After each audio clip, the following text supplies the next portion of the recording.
Alright guys, we're gonna go through this time-lapse video here and I'll try to explain the best I can. Hopefully give you a few pointers if you're looking to do a project like this. So just start out by taking your door out. As you could see in that first little clip, I pulled the brick mold. We're gonna cut the nails there with the Sawzall. That'll cut through any foam. Cut any silicone that might be on that bottom threshold, and then we'll try to talk while it's in the right spot here. But so next we'll be taking some molding off, popping these windows out here. Obviously you want to get your header sized and all that, make sure you're gonna carry the load that you need to carry. Got to take this siding off right here on the left side to get to the nailing flange on that window. Gonna be replacing some of that, or this siding anyways, so not being too careful here. So we're popping the nails, get that out of the way. It's kind of the only spot I could put my camera right here. Garbage is kind of in the way, but so then you'll just want to start cutting stuff out, get your opening where you need it. Just popping the nails right there on that window flange. Get that one pulled. Get those trimmers out of there with Sawzall. Get your opening cut to where you need it. Definitely want to have a pack of good Sawzall blades on hand. Always like the Diablo blades. They've worked really well for us. A little bit more money, but so the windows and doors had separate headers in this application, so kind of cut them out in pieces. It was a little bit easier handling them. So we're just getting them cut out, getting the nails cut through there, and just kind of gotta pry them out whichever way you can. And this was a 10-foot opening, so if you definitely want to make sure that whatever you're taking out, nothing's gonna sag tremendously. You pull those headers out, and if you have a lot of weight up top, you're going to start sagging, and it's going to be a mother bear to get back up. So you want to just take precaution and think everything through. Get everything cleaned up. Get your measurements for your header. In this application, we're using a 5.5 by 9.5 inch glue lam.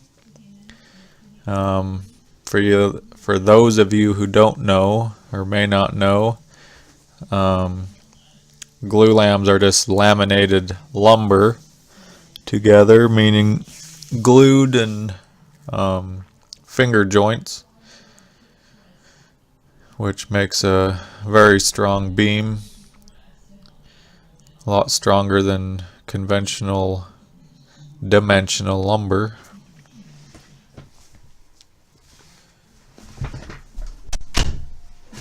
So we're gonna get things swept up here, get her cleaned up, get our header cut, move the camera a little bit, get some of this shit out of your way here, clean up the lens cover. It was snowing / raining this day that we did this, so I set those couple pieces of fiberglass insulation on the right hand bottom corner of the screen there to catch the drips so they were not splashing on the lens.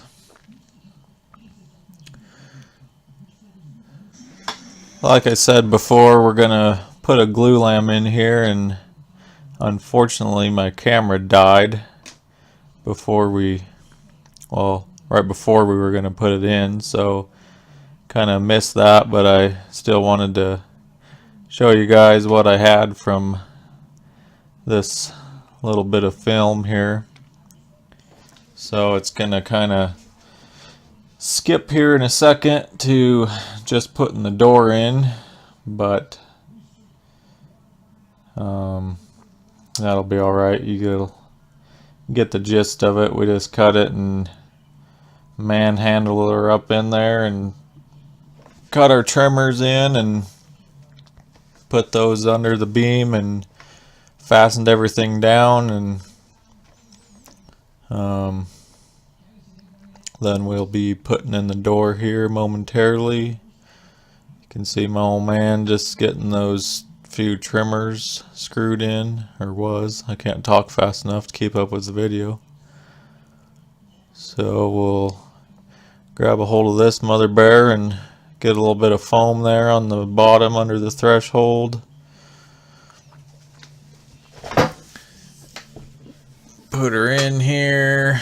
We left needed 1.5 inches more up top here, and we left that plate off until we got it in so we wouldn't be fighting it. A little easier just to get it all in place and then go have one guy kind of tilt it back and throw that last top plate in the under that glue lam there at the top. Can't quite see much of putting that in, but just in a minute here, once I get that board screwed up there, we'll be starting to fasten it in, and we're going to start on that left hand side. This door was actually really good. It didn't put up any kind of a fight getting it all squared and leveled, so just ran some screws through that jamb there since it doesn't have a nailing flange. There'll just be brick mold on the outside there. So we're just gonna run some screws through there, get a few on the top there, getting the hinges put on right now for that door. Get it screwed on. Make sure your margins around the door and the jamb are nice and even, because that's what your eye is gonna go to. Of course you want it level, but when it's level your margins should be good. You might have to shim those jambs down on top just to get everything looking nice. And that's gonna pretty much wrap it up for this one.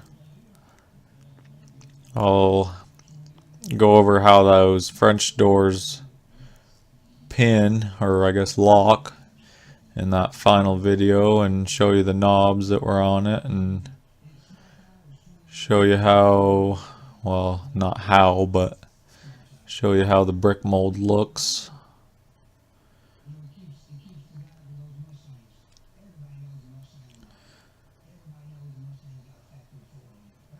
When everything's done here. So this door will have to be painted. It's just primed right now, but that was not part of our job description on this particular remodel. The homeowner is going to take care of all the painting, so you won't see us doing any of that. I believe it's staying white though, if I am remembering correctly. So I think that'll about wrap it up for this one. Hope you guys enjoyed the video. Hope you got a few tips out of there, and we'll catch you on the next one. Thanks for watching.